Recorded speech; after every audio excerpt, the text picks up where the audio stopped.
Romanos capítulo 8, os versículos 1 ao 17. Esse será o texto para a nossa meditação hoje. Na continuidade da nossa série, Os Ventos da Reforma. Estamos no terceiro vento, vamos falar a respeito da nova vida em Cristo. Nós vimos que Deus age soberanamente na história. Nós vimos também o Cristo que salva. Mas e agora? Estávamos mortos em nossos pecados e delitos. A graça do Senhor nos alcançou. Cristo entrou no teu e no meu coração. Como nós vamos viver agora? Vamos ver um pouquinho a respeito disso. E eu gostaria de ler para os irmãos os primeiros 4 versículos. Nós vamos até o versículo 17, mas os primeiros 4 versículos, que diz assim: Agora, pois, já nenhuma condenação há para os que estão em Cristo Jesus, porque a lei do Espírito da vida em Cristo Jesus te libertou da lei do pecado e da morte. Porquanto que for impossível a lei, no que estava enferma pela carne, isto fez Deus enviando seu próprio Filho em semelhança de carne pecaminosa e no tocante ao pecado. E com efeito condenou Deus na carne o pecado, a fim de que o preceito da lei se cumprisse em nós, que não andamos segundo a carne, mas segundo o Espírito Santo. Amém, meus irmãos, amém. Vejam bem que coisa maravilhosa, a epístola de Paulo aos Romanos. E a epístola aqui aos Romanos, irmãos, é o coração da teologia cristã. Aqui é um tratado teológico, a carta de Paulo aos Romanos. Já alguém já disse que se nós tivéssemos apenas a carta de Paulo aos Romanos, estaríamos salvos. Aqui contém tudo que nós precisamos para a nossa salvação.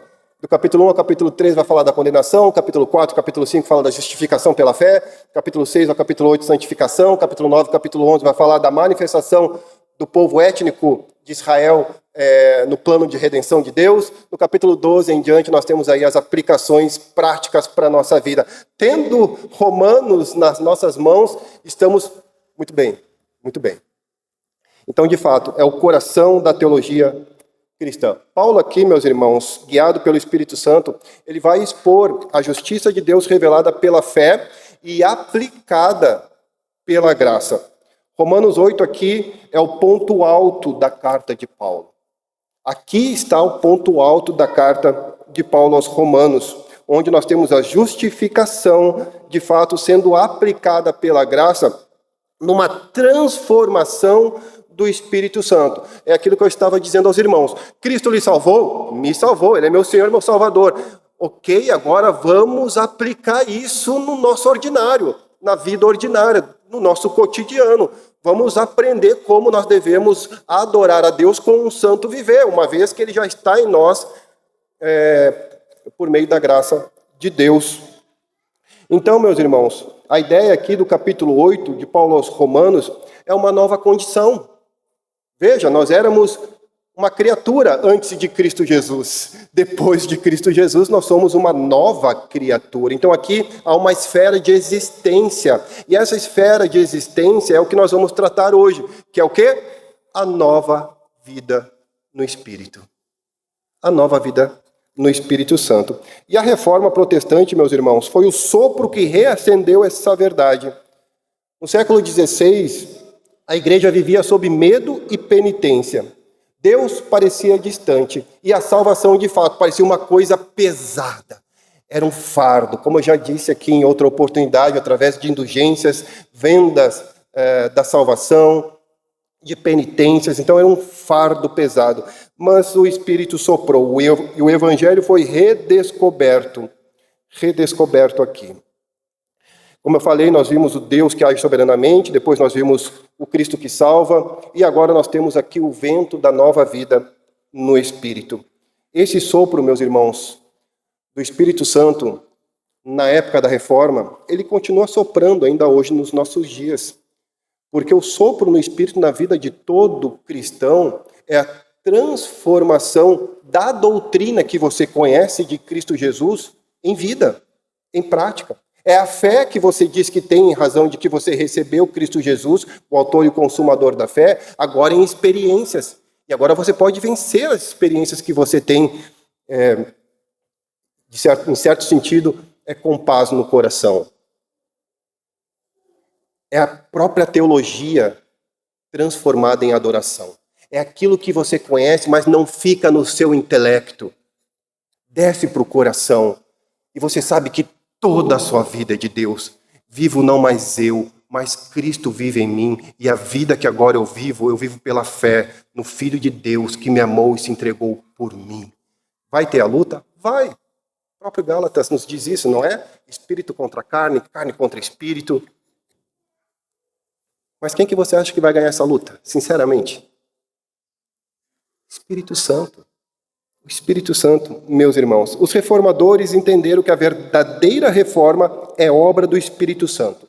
Porque é o Espírito Santo quem ilumina, é o Espírito Santo quem convence, é o Espírito Santo quem vai guiar o povo dele até o fim. Até o fim, como Filipenses capítulo 1, versículo 6 nos diz. Que ele é fiel e justo para completar a sua obra. Porque a obra não é nossa, irmãos. A obra é de Deus. A nossa vida não é nossa, a nossa vida é de Deus. A nossa vida é de Deus. Eu vou falar um pouco mais a respeito disso. Nós vivemos entre os já salvos, mas ainda não. Já somos salvos, mas não está consumado. Esse meio aqui é o processo de transformação. Nós estamos sendo transformados de glória em glória, de fé em fé, à imagem de quem? De Cristo Jesus. Nesse meio aqui é onde nós estamos neste momento da nossa vida. Nós vamos passar por perrengues, por problemas, por vicissitudes, por necessidades, por triunfos, por vitórias, etc. E nós estamos sendo transformados à imagem de Cristo Jesus. Irmãos, sem o Espírito, a cruz de Cristo seria apenas uma história. Mas com o Espírito Santo, ela se torna vida em nós. Então, em Romanos, Paulo vai nos revelar aqui, no texto que nós vamos trabalhar, pelo menos 3 coisas. Primeira delas, o Espírito nos regenera, porque o Espírito é quem nos liberta da condenação do inferno. Segundo, o Espírito nos santifica, governando o nosso coração e a nossa mente. E terceiro ponto é a nossa filiação agora. O Espírito nos adota, conduzindo-nos como filhos e herdeiros. E como eu disse, irmãos, este mesmo vento que soprou na época da Reforma Protestante, no século XVI, continua soprando hoje. Mas também o mesmo desafio continua. O mesmo desafio no século XVI é o mesmo nos nossos dias. Não podemos resistir a este vento, mas devemos deixar ele nos conduzir. Por isso, irmãos, vamos ver esse primeiro ponto. Eu já fiz a leitura. O primeiro ponto, então, aqui do sermão, versículo 1 ao versículo 4. A regeneração. O Espírito nos liberta da condenação. Então, aqui nós já temos o primeiro tema a ser tratado. A vida no Espírito começa quando? Quando nós somos libertos da condenação do pecado e regenerados para viver em obediência. Vejam aí o versículo de número 1. Agora, pois, já nenhuma condenação há para os que estão em Cristo Jesus. Perceba a sentença agora. Agora, a sentença é contra o pecado. Então, a sentença contra o pecado foi cancelada. Agora que nós temos Cristo Jesus, já não há mais condenação. Aqui é uma sentença, meus irmãos. Mas veja, a sentença só faz sentido por quê? Porque nós estamos em Cristo Jesus. Significa, óbvio, e por lógica, se nós não estivermos em Cristo, nós ainda estamos condenados. Então perceba, irmãos, que não significa somente justificação, salvação, libertação da condenação do pecado. Porque se nós estamos em Cristo, significa que nós temos que crescer em Cristo Jesus. É inegável. Aquele que está em Cristo, ele deve crescer em Cristo Jesus. Então essa sentença, ela implica santidade. Não há separação na teologia, meus irmãos, entre justificação e santificação. Não vai acontecer de nós dizer que somos justificados, salvos e não vamos nos santificar, porque agora nós estamos habilitados a isto. Nós podemos agora obedecer o que outrora não podíamos, porque nós estávamos mortos em nossos delitos, em nossos pecados. Não havia vida espiritual em nós que pudesse fazer com que nós, então, quiséssemos Deus. Agora nós podemos, porque o poder não é nosso. O poder é do Espírito Santo que está em nós. Então a expressão não apenas declara uma absolvição, mas também aqui inaugura uma nova existência. E isso é maravilhoso, irmãos. E você percebe isso quando conversa com as pessoas. Aquela pessoa que tem Deus dentro dela. Tudo é direcionado para Deus, para a missão de Deus. Veja, eu quero que você entenda que não se trata de uma nova chance em Deus. Deus não está lhe dando uma nova chance quando você diz, ai Senhor, eu pequei contra o Senhor, agora de fato, Senhor, me perdoa, porque eu vou ser um novo homem, eu vou ser uma nova mulher, eu não vou deixar com que essas coisas mais entrem no meu pensamento, no meu coração, eu não vou fazer mais isso, não vou fazer mais aquilo. Não se trata disso. Se trata de ser uma nova criatura, irmãos. Deus não te dá uma nova chance. De forma nenhuma, Ele nos transforma em novas criaturas. Ou você tem o Espírito ou você não tem. Não tem meio termo. Se o Espírito nos uniu a Cristo, não somos mais definidos pelo passado, mas pela cruz de Cristo. A regeneração através do Espírito Santo é o início da liberdade espiritual. E aí veja, que interessante, porque no versículo 2, ele nos dá a razão de nós sermos, então, já não estarmos mais condenados. Ele diz, porque a lei do Espírito da vida em Cristo Jesus te livrou da lei do pecado e da morte. Então veja, lei do Espírito, versículo 2, e lei do pecado e da morte. São duas esferas aqui, são duas forças, dois princípios, dois poderes. A do pecado que escraviza e a do Espírito, então, que nos liberta, que nos regenera, que nos livra. É o que está dizendo aqui o versículo 2. Ou seja, o Espírito, porque ele diz em Cristo, o Espírito da vida em Cristo. Então é o Espírito Santo, irmãos, que aplica em nós a obra de Cristo Jesus. É o Espírito Santo que faz com que nós nasçamos de novo, espiritualmente falando. Espiritualmente falando. Nesta nova vida em Cristo, nós somos libertos da condenação do pecado, nós somos libertos da tirania do pecado, mas nós não somos libertos da presença do pecado. Não somos libertos da influência do pecado, ainda não. Mas da condenação, sim. Da tirania, sim. Da escravidão do pecado, sim. Mas não da presença do pecado. Porque ainda temos uma natureza pecaminosa. Não da influência do pecado. O Espírito é poder que vai quebrar estas correntes antigas e vai nos dar o que agora? Um novo desejo de buscar a Deus. Desejo esse que nós não tínhamos anteriormente. Pelo menos não com as motivações corretas. Não para adorá-lo. Não reconhecendo Ele como soberano de nossa vida e o Criador de tudo e de todos. Agora não. Agora o pensamento muda, o desejo muda, as intenções mudam, as motivações mudam. Tudo muda, irmãos. Porque o Espírito Santo de Deus está em nós. Em nós. Nós temos agora o desejo de viver para Deus. Aí vejam o versículo 3. Diz assim: porquanto o que for impossível à lei, no que estava enferma pela carne, isso fez Deus enviando o seu próprio Filho em semelhança de carne pecaminosa e no tocante ao pecado. E com efeito condenou Deus na carne o pecado. Irmãos, uma coisa que nós temos aqui que definir é que a lei é boa. A lei de Deus é boa, sempre foi boa, sempre vai ser boa. Quem não é bom, somos nós. Veja o que diz o versículo. A carne estava enferma. Essa enfermidade é o pecado. A questão é que nós não podíamos cumprir a lei. Não havia possibilidade de nós cumprir a lei. Mas a lei não é ruim. Muito pelo contrário. A lei é boa. Miseráveis homens que somos, não é? O que Deus fez para resolver esse problema? Enviou o seu filho. Enviou o seu filho. Olha o que diz o versículo aqui, né? Porque nós não podíamos nos salvar, Deus envia o seu filho. O seu filho, sim, viveu a nossa vida perfeita. Morreu a morte que eu e você merecíamos, sorvendo toda a ira de Deus na cruz do Calvário. Martin Lloyd-Jones tem uma frase que tem que tomar cuidado ao dizê-la. Ele diz que Jesus foi o maior pecador que jamais existiu. Porque na cruz ele recebeu todos os nossos pecados. Ele pagou, irmãos.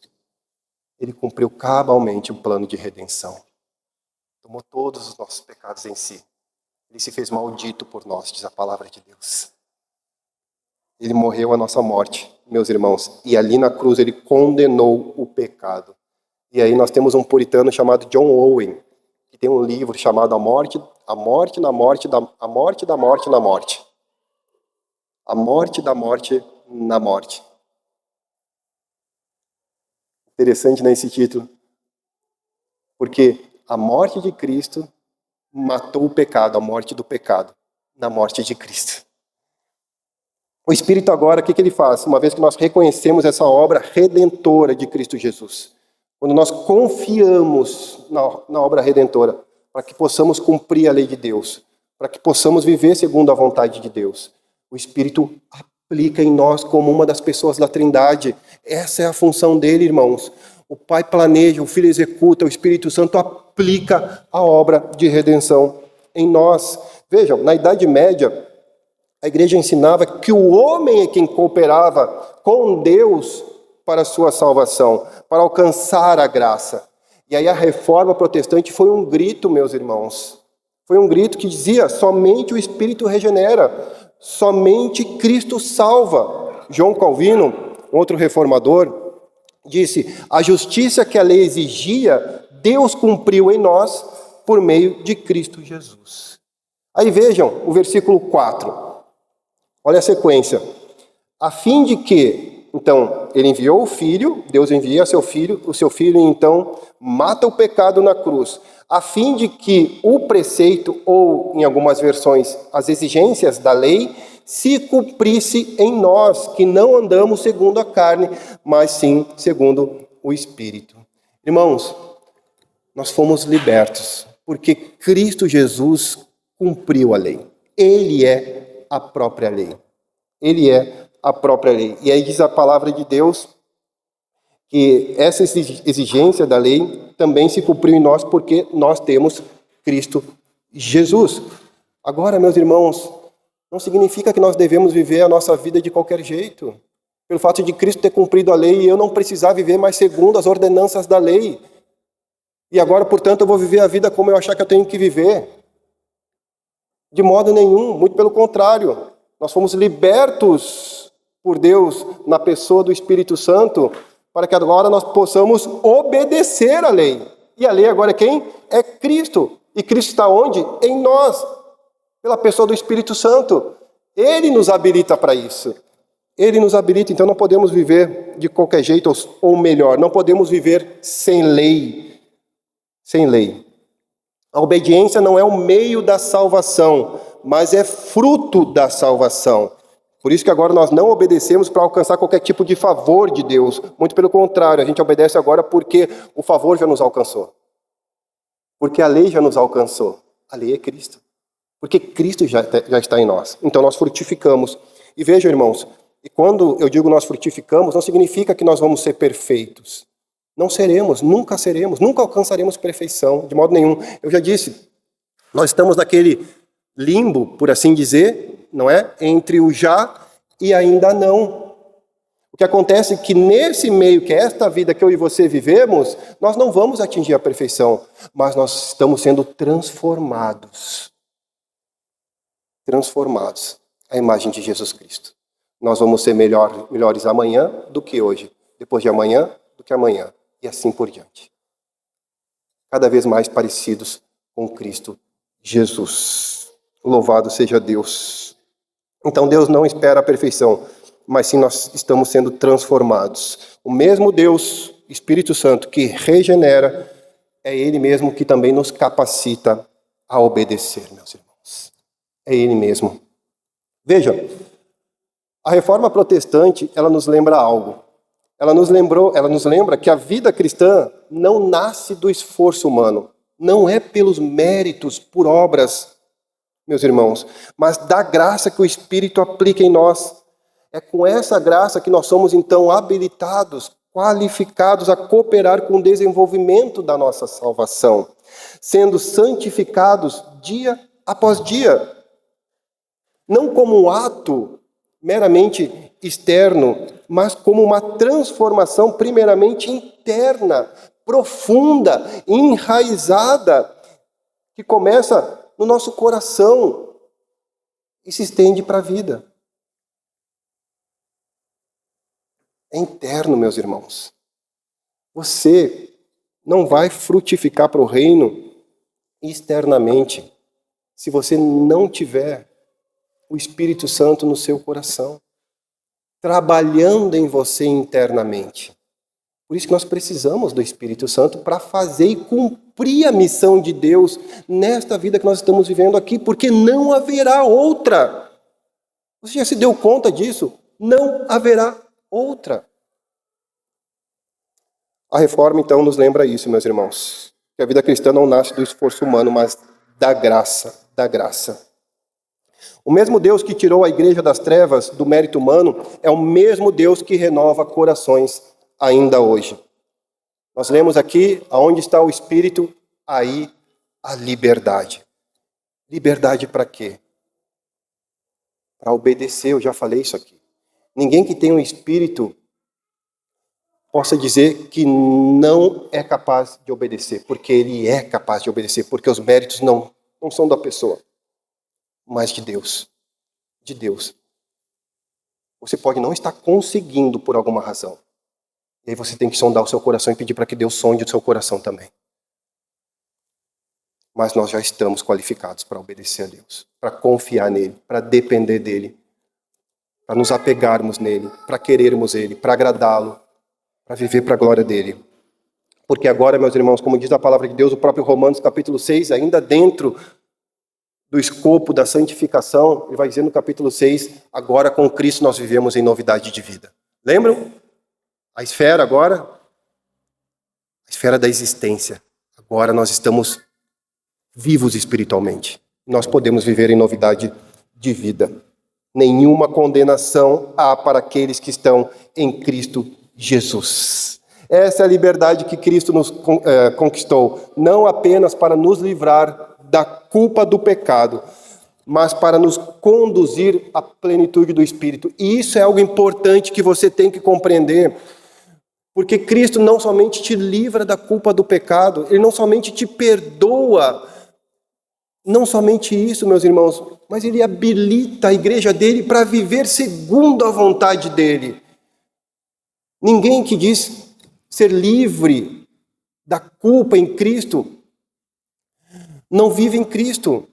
Necessariamente ele vai viver em Cristo, porque se não estiver vivendo, significa que ele não foi liberto da culpa. Ele pode não estar conseguindo, pode estar em conflito, pode estar confuso, uma série de coisas, mas ele consegue por meio do Espírito Santo, porque não é por nós, não é por obras, não é por mérito. É pelo Espírito Santo, irmãos. É necessário o Espírito Santo. É necessário o Espírito Santo na vida do crente. Meus queridos, que essa verdade possa reformar o nosso coração neste primeiro ponto. Essa verdade possa estar no nosso interior. Nós precisamos do Espírito Santo para viver a vontade, para viver a plenitude dele na nossa vida. Portanto, irmãos, nesse primeiro momento, o Espírito Santo nos regenera para obedecer à lei de Deus, o próprio Cristo. E o segundo ponto agora, a respeito da santificação. A santificação, ou seja, uma vida governada pelo Espírito Santo. Vejam os versículos 5 até o versículo 11, diz assim: porque os que se inclinam para a carne cogitam das coisas da carne, mas os que se inclinam para o Espírito das coisas do Espírito.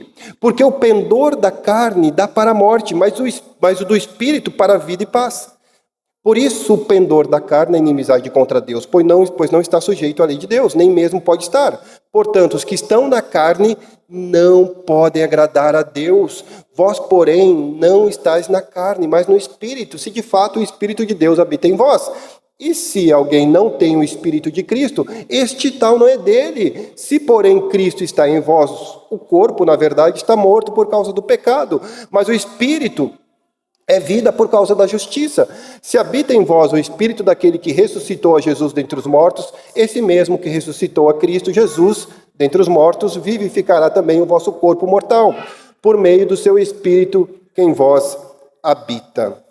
Paulo agora aqui está nos mostrando um contraste, meus irmãos, entre duas esferas aqui. A carne e o Espírito. A carne e o Espírito. Quem domina o teu coração, certamente, é o que está guiando o rumo da sua vida. Não há neutralidade, meus irmãos. Ou nós somos governados pelo Espírito Santo, ou qualquer outra coisa nos governa. Não existe neutralidade. Você e eu estamos sempre sendo governados por algo, por alguém. Então veja o versículo 5, vai dizer sobre inclinação, os que se inclinam para a carne, cogitam das coisas da carne, mas os que se inclinam para o Espírito, cogitam das coisas do Espírito. A expressão aqui, inclinam-se, vem da raiz que significa, um verbo do qual a raiz significa ter a mente moldada, ou orientar o pensamento. O que Paulo está dizendo aqui é sobre a disposição interior. E essa disposição interior aqui significa algo permanente. Não é apenas aqueles que se inclinam uma vez, depois não se inclinam mais. Quem sabe daqui a um ano se inclinam de novo. Não, ele está falando de algo permanente. Os que se inclinam, como é que ele diz aqui? Versículo 5, os que se inclinam para a carne. Esse se inclinam para a carne é algo habitual. Assim como também os que se inclinam para o Espírito também é algo habitual. A mente carnal dá valor às coisas por aquilo que traz vantagem pessoal, status, conforto, prazer. O que Paulo está dizendo é uma questão de mentalidade. Se nós cogitamos as coisas da carne, ou seja, intencionamos viver segundo a carne, certamente, meus irmãos, nós estamos buscando alguma vantagem, que não é a vantagem do Espírito. Porque a vantagem do Espírito vai apontar para a lei, para Cristo Jesus. Então você já pode, à medida que eu estou falando aqui, fazer uma análise do teu coração. Se você está buscando vantagem pessoal. Se você está vivendo para buscar vantagem pessoal. Se você está vivendo por status. Se você está vivendo simplesmente para o teu conforto ou para o teu prazer. Agora, como isso se manifesta de modo prático, irmãos, na cultura em que nós estamos inseridos? Irmãos, de modo prático, é a cultura da satisfação. A cultura da satisfação momentânea, do consumo, onde o ter substitui o ser. Você se diz cristão. Mas você não cogita as coisas do Espírito. Você tem prazer nas coisas da carne. Nós dizemos que somos cristãos, mas a nossa satisfação não está nas coisas de Deus. Nós dizemos que temos Espírito, mas não temos interesse em agradar a Deus com uma vida de oração, com uma vida de leitura da palavra, com uma vida de comunhão na igreja. Eu negocio tudo. Eu negocio o dia do Senhor. Eu negocio os dízimos e ofertas, porque não me convém. Eu não estou dizendo isso porque estou pedindo ofertas ou dízimos. Não é essa a questão, não é este o ponto. Eu estou falando de algo da motivação do coração. Da motivação. Porque também não adianta você vir dar dízimo, dar ofertas, com motivação errada. Quero que você entenda que isso é adoração a Deus, porque tudo pertence a Deus. Não pertence a você. Se você trabalhou, é porque Deus lhe deu o trabalho. Se você tem saúde, é porque Deus lhe deu saúde. Tudo é de Deus, nada é nosso, irmãos. Então, a gente substitui, irmãos, o ser pelo ter. Mesmo entre os cristãos, é possível nós vivermos buscando reconhecimento, conforto ou estabilidade mais do que a vontade de Deus. A carne e o espírito são dois princípios de governo, sem sombra de dúvidas. E você tem que entender isso. Porque se você estiver vivendo na esfera da carne, sabe que você está sendo levado à morte. Mas se você estiver vivendo na esfera do espírito, você está sendo levado à vida, à verdadeira vida. O espírito é a presença ativa de Deus que renova o coração. Paulo mostra que a santificação começa de dentro para fora. É uma transformação, meus irmãos, de mentalidade. Não é de mero comportamento. É algo que acontece no nosso interior. O espírito transforma ele completamente. E, portanto, também, consequentemente, o nosso modo de viver. Aí, versículo 6, ele vai dizer, porque o pendor da carne dá para a morte, mas o do espírito para a vida e paz. Meus irmãos, não existe autonomia na mente carnal. Não existe. Se nós estamos vivendo carnalmente, sabe que nós estamos querendo viver independente de Deus, de forma independente, irmãos. E normalmente a carne, ela nos promete liberdade, uma liberdade que só Cristo pode nos dar. Quando nós não fazemos a vontade de Cristo, por achar que somos livres para escolher entre fazer a vontade de Deus e fazer a minha vontade, não significa que eu sou livre, significa que eu sou escravo da minha vontade. E não sou livre em Cristo. E essa liberdade, irmãos, que nós achamos que temos por não estar cumprindo a vontade de Deus e, portanto, fazendo a nossa vontade, é o que está nos conduzindo à morte. E nós achamos que estamos vivendo. Não, meus irmãos. Não, de modo nenhum. A palavra que Deus diz, porém, o Espírito, aqui no versículo 6, é para vida e paz. Vida e paz. Esse vida e paz é reconciliação com Deus. E não somente reconciliação com Deus, vida. Paz conosco mesmos. Não somente paz com Deus, mas também conosco mesmos. Nós não vamos buscar no mundo aquilo que só Deus pode nos dar. O Espírito Santo vai nos impelir para isso. Vai nos fazer com que busquemos a Ele, somente Ele. Nos agarremos nele. Portanto, meus irmãos, viver no Espírito é saborear Deus. É nos deleitarmos em Deus. É saber, Senhor, eu vou me acordar agora porque o Senhor me deu a vida. O dom da vida é teu, Senhor. O ar que eu respiro é teu. Minha vida é tua. E você ora ao Senhor. E você lê a palavra dele. E você se arrepende dos seus pecados. Você feriu a santidade de Deus. Você percebe isso? Você percebe que se você não estiver sendo governado pelo Espírito, você está indo à morte. Achando que é livre. Dando um passo para frente e 3 para trás. E você não se tocou ainda. Não se arrepende. Não dobra o seu joelho. Não reconhece que somos falhos, somos miseráveis, que não podemos nada pelas nossas forças. Meus irmãos, nós já podemos, você e eu, já podemos desfrutar a eternidade agora. Você não se deu conta disso?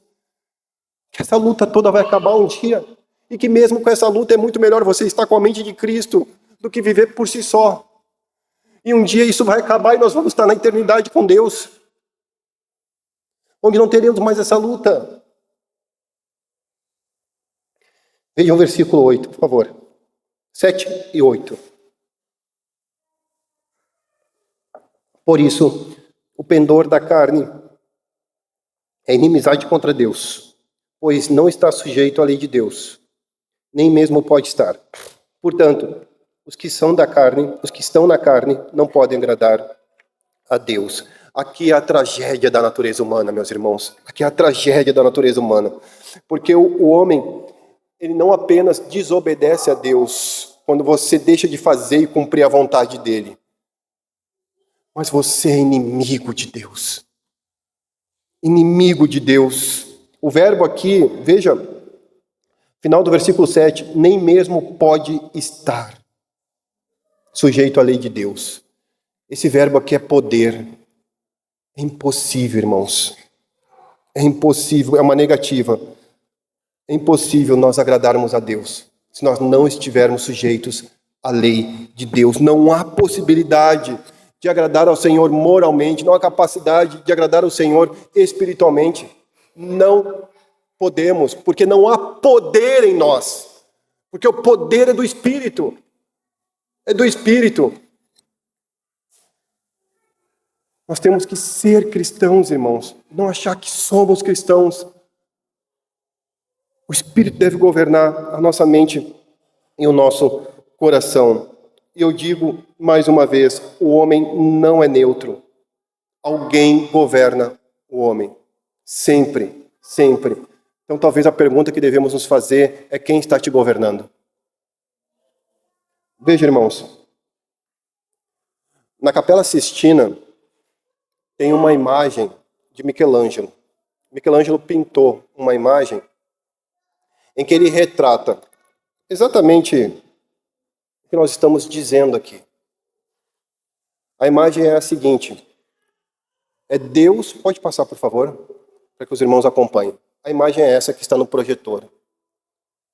É Deus estendido com o dedo e Adão, o nome da imagem é a criação de Adão, e Adão, bem belo,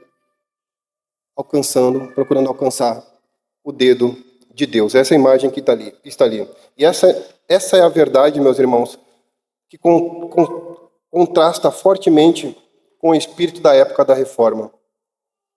Durante o Renascimento, o homem começou a se colocar no centro de tudo. E a arte que nós estamos vendo aqui expressa muito bem essa visão. E é uma imagem impressionante, porque é Deus estendendo sua mão e Adão quase tocando o dedo divino. Mas veja o detalhe, Adão está ali forte, belo, quase que um divino, um ser divino ali, como se fosse ele quem completasse o toque de Deus. É como se estivesse dizendo, Deus, se esforça um pouquinho mais para tocar no meu dedo, que aí eu completo o seu toque com o meu dedo. O homem se colocando no centro do universo, meus irmãos. Se colocando no centro de tudo. É a teologia do homem autossuficiente, o ser que quase alcança o céu. E nós já vimos isso, ou já, pelo menos em outras partes das Escrituras, nós já vemos isso. Capítulo 11 de Gênesis, quando o povo tentou criar ali um zigurate, uma torre que chegasse até o céu. A palavra nos diz que eles fizeram isso para que o nome deles fosse célebre na história. O homem querendo tirar a glória de Deus. Sempre foi assim, meus irmãos. Essa pintura, ainda que genial artisticamente, ela expressa o pensamento humanista da época. O homem como centro do universo. Mas Paulo está nos dizendo o quê? O que Paulo nos diz? O homem não pode agradar a Deus. Os que estão na carne não podem agradar a Deus. O homem não é o que se estende para tocar o divino, é o que jaz morto em delitos e pecados, incapaz de levantar até mesmo um braço. Para a igreja do século XVI, a graça era vista como uma substância espiritual, colocada na alma pelo Espírito através dos sacramentos da igreja. Assim, o homem, ajudado pela graça, podia colaborar com Deus para o caminho da salvação. Era o que se chamava de sinergismo. Deus dá o primeiro passo, mas o homem deve completar a obra. Por isso, a igreja via no Espírito mais um poder que auxilia o ser humano, o esforço humano, do que a pessoa divina que regenera e transforma o pecador morto. E a Reforma reagiu fortemente a esta visão.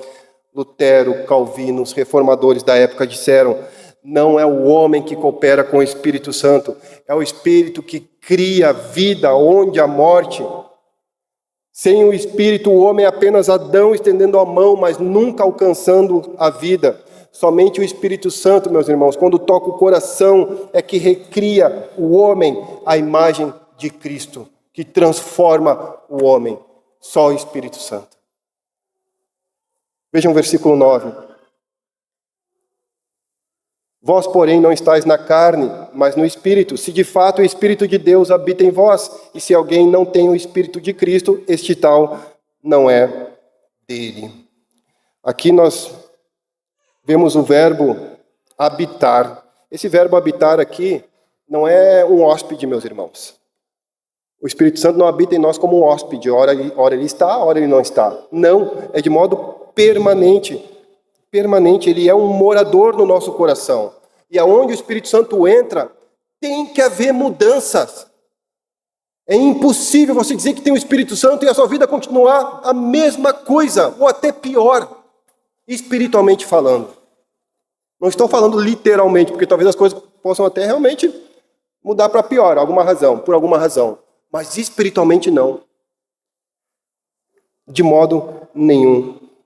Irmãos, não há cristianismo verdadeiro sem o Espírito Santo em nós. E aqui nós precisamos corrigir um erro muito comum nos nossos dias. Muitos pensam que a presença do Espírito Santo depende daquilo que eles sentem, dos arrepios que eles sentem, do choro que eles têm. Muitos pensam que isso é ter o Espírito Santo. E se eles não sentem essas coisas, eles dizem, o Espírito Santo não está aqui. O Espírito Santo não está em mim. Mas a Escritura, meus irmãos, diz o contrário. O Espírito Santo não é uma emoção a ser sentida, mas uma presença a ser crida.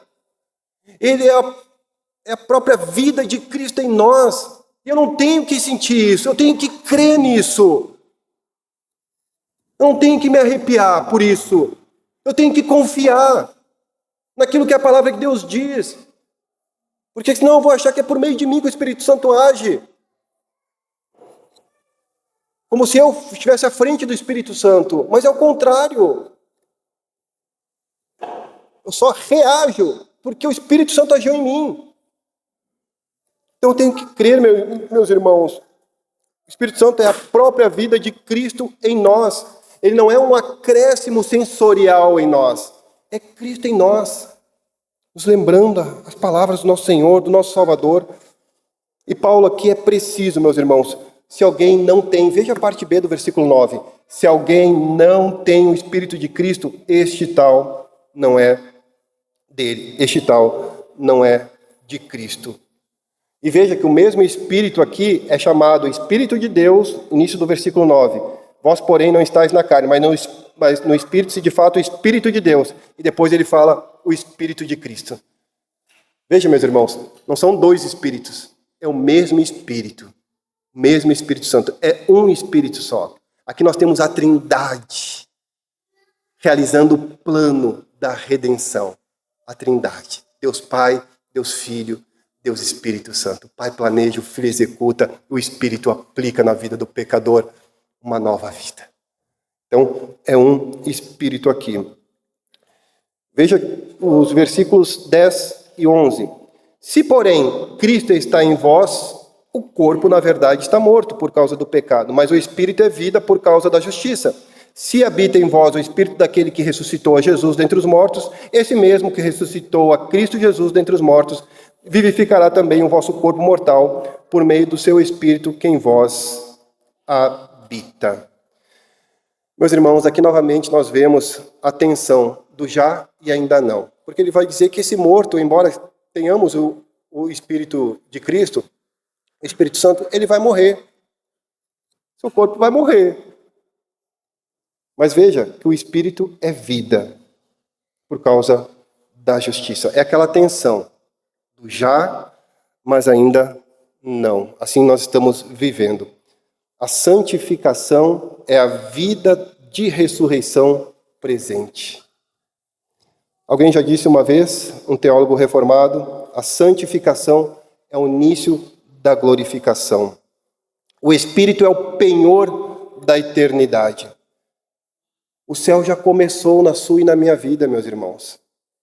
O céu já começou quando você e eu recebemos Cristo. O Espírito dele entra no nosso coração. Significa que o céu já está dentro de você. Então nós passamos a nos santificar.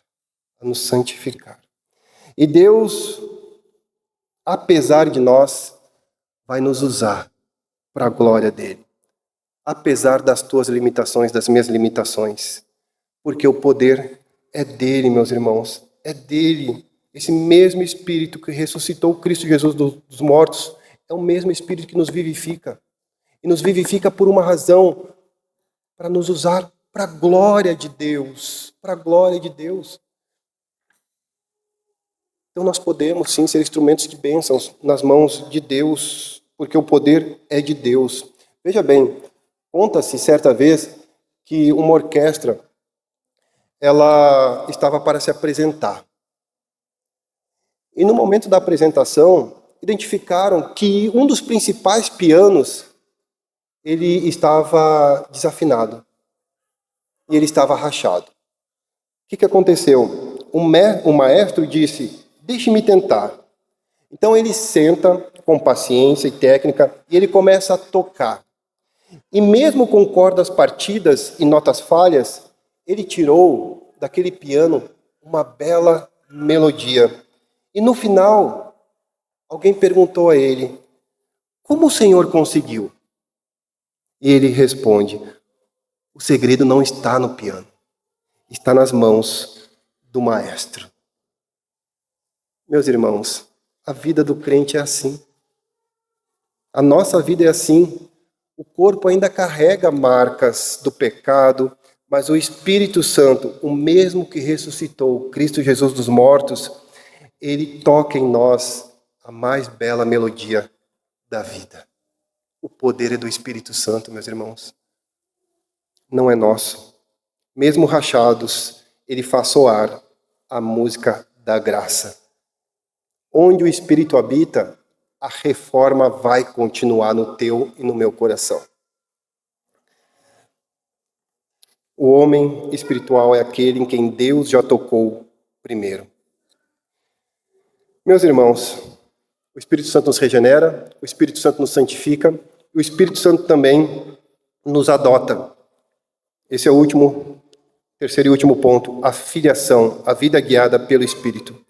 Vejam versículos 12 até o versículo 17. Assim, pois, irmãos, somos devedores, não à carne, como se constrangidos a viver segundo a carne. Porque se viverdes segundo a carne, caminhais para a morte. Mas se pelo Espírito mortificardes os feitos do corpo, certamente vivereis.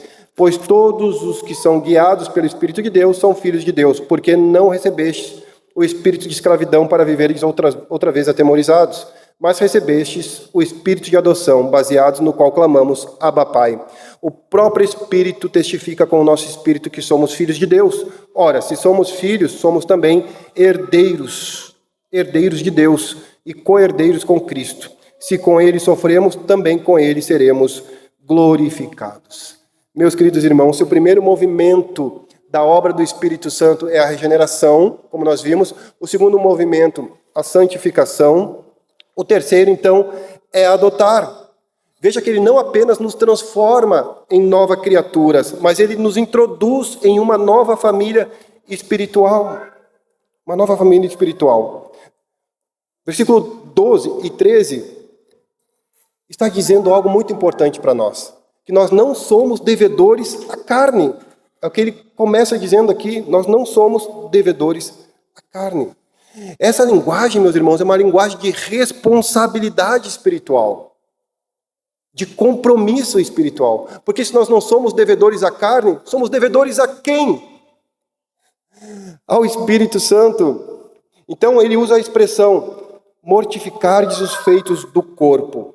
Esse mortificardes os feitos, as ações do corpo, significa o quê? Que agora o Espírito Santo em nós, no nosso coração, trabalhando no nosso interior, nós podemos mortificar os feitos, as ações da nossa natureza carnal. pecaminosa. Nós podemos.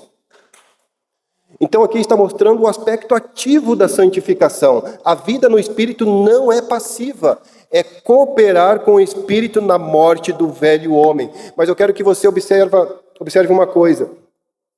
Olha aqui como é que está o verbo no versículo 13. Se pelo Espírito, é pelo Espírito.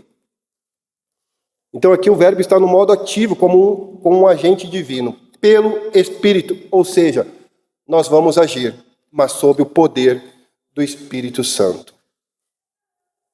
E nós precisamos cooperar, agindo por meio do Espírito Santo todos os dias.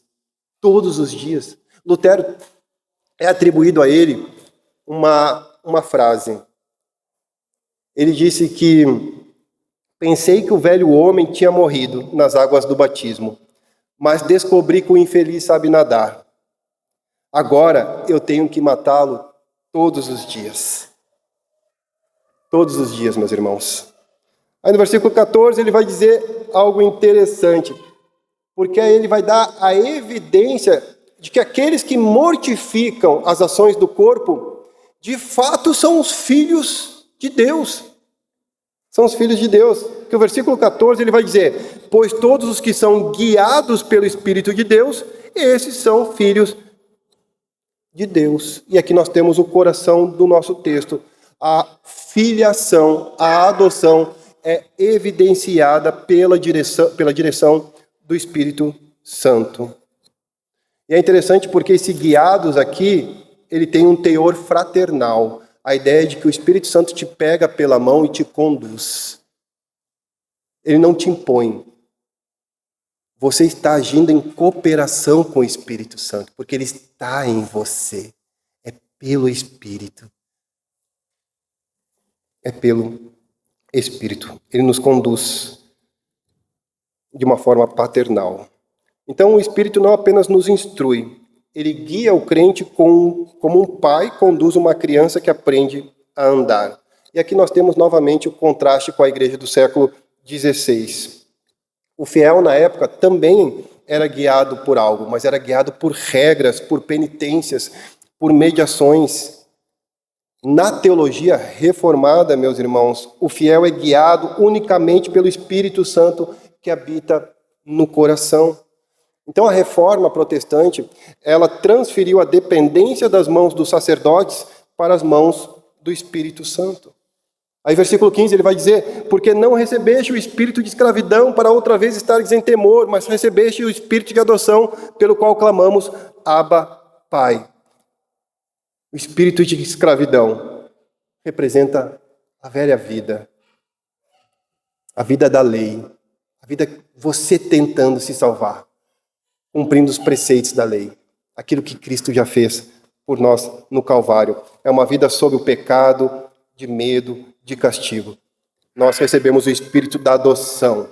Esse espírito da adoção é a nova vida em Cristo, a vida na graça, marcada pela intimidade filial.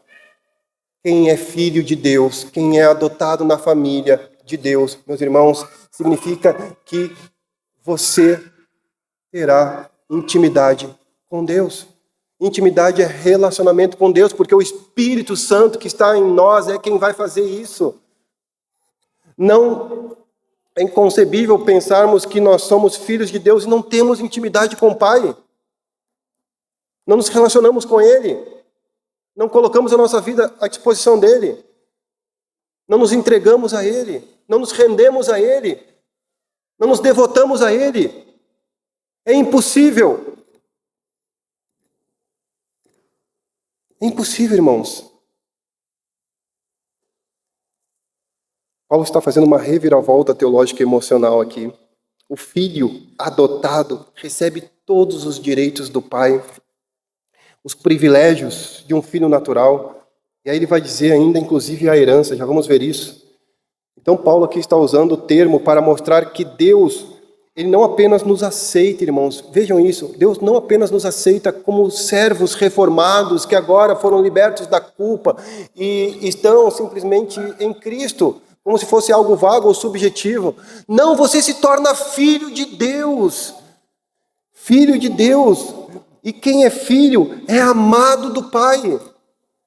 É amado do Pai. Tanto é que a gente vê aqui na sequência que agora nós somos habilitados para dizer: ah, papai, paizinho. Irmãos, ninguém que diz paizinho não tem um relacionamento íntimo com Deus. Você só vai dizer com todo o teu coração: meu Pai, que me conheces, que sabe os meus desafios, os meus conflitos. Meu paizinho, tu sabes que eu estou sofrendo. Tu sabes que eu preciso do Senhor, da intervenção do Senhor na minha vida. Só quem é filho fala assim com o Pai. De forma educada, não impondo nada. Botando Deus contra a parede. Não, meus irmãos. Quando o Espírito ensina a nossa alma a chamar Deus de paizinho, é porque você reconhece que Ele não é mais juiz. Ele é teu Pai. Ele é teu Pai. A reforma resgatou esse sentido. O Evangelho não é um chamado à servidão, mas uma liberdade dos filhos de Deus. O Evangelho é para os filhos, meus irmãos. Aí veja o versículo 16. O mesmo Espírito testifica com o nosso Espírito que somos filhos de Deus. Este é um testemunho interno da salvação. O verbo aqui sugere um termo conjunto. Quando diz aqui que ele testifica, é testificar junto. O Espírito Santo confirma internamente aquilo que a palavra proclama externamente. Meus irmãos, a segurança do crente não está nos sentimentos, não está nas emoções, mas do Espírito que confirma a palavra de que nós somos adotados, que nós somos filhos de Deus. Essa é a nossa segurança. Você é filho. Você é convicto no pensamento de que você é filho de Deus. O Espírito Santo, meus irmãos, é o selo da nossa filiação, o penhor de que nós pertencemos ao Pai. É isso que o Espírito Santo é em nós. Aí no versículo 17 ele diz: e se somos filhos, somos logo herdeiros também, herdeiros de Deus e co-herdeiros de Cristo, se é certo que com Ele padecemos, para que também com Ele sejamos glorificados. E aqui nós temos o clímax dos versículos 1 ao 17, a filiação. A filiação vai nos conduzir necessariamente à herança de Deus, à herança da vida eterna, à herança do amor do Pai, a herança da fidelidade do Pai. Vai nos conduzir, meus irmãos, à liberdade que nós temos no Filho. E o herdeiro compartilha tanto do sofrimento, como nós vimos aqui no versículo 17. Se com ele sofremos, também com ele seremos glorificados. Irmãos, se nós estamos participando dos sofrimentos de Cristo Jesus, também nós participaremos da glória do Filho, da glória redentora do Filho. Isso nos ensina algo, meus irmãos. A cruz precede a coroa. Não tem vida eterna sem passar pela cruz. Nós necessariamente precisamos passar pela cruz, se quisermos desfrutar de uma vida eterna. Ser co-herdeiro com Cristo é participar da sua jornada redentora.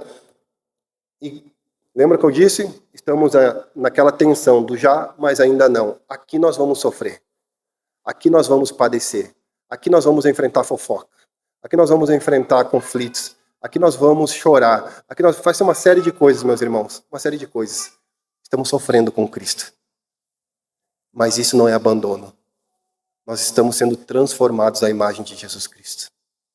Siga firme. Siga perseverante.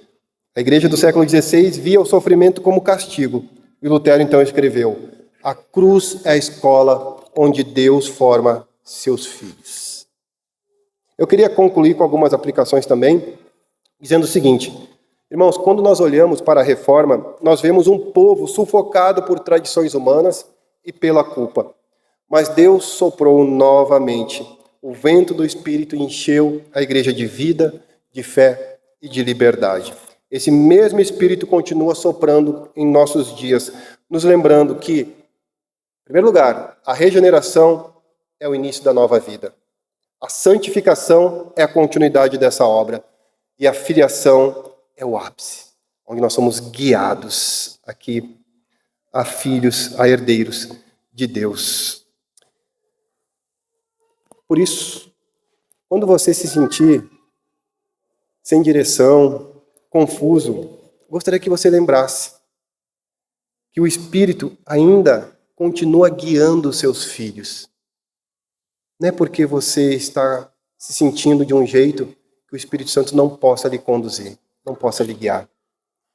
Quando o pecado parecer forte demais para você, e por vezes você for vencido por esses pecados que te assolam, gostaria que você lembrasse, meus irmãos, o mesmo poder que ressuscitou Jesus, ele habita em você, a despeito dos pecados que você comete.